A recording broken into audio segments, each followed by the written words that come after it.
haka aba rainin hankali me aka kuce irin wannan da girman ku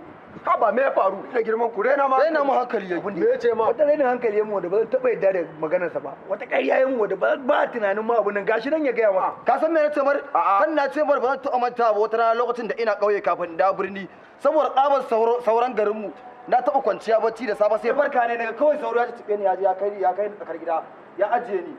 wai shi ne wai ƙarya nake kuma shi ma ya faɗa abin da faɗa a bari ni mai ce faɗa gaskiya ne ana yin haka ma ya faru haka ya faru dan a wani ƙauye da na je na ga shanu saboda tsabar sauro an fito da sa an sa man net shanu akwai sauro shanu ake sa net a kowane net kowane duk mai sauki ne wai ba ku kana me ba ai zazzabin da na yi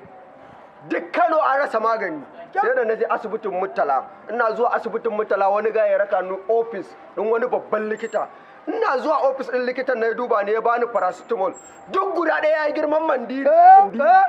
duk guda ɗaya ya yi girman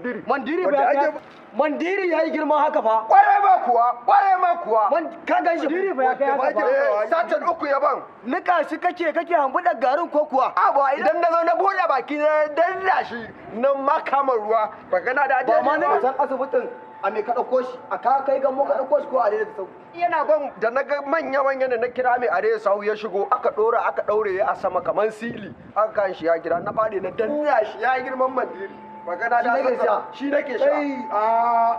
kai ga babanmu kware da gaske duk guda ɗaya ya irin wannan in ga ma inda zaka samu irin wannan to wallahi ba za yi ruwa a garin nan ba inda zaka samu irin wannan ba kai na assalamu alaikum ni nayi ta nan yawa kananin shegu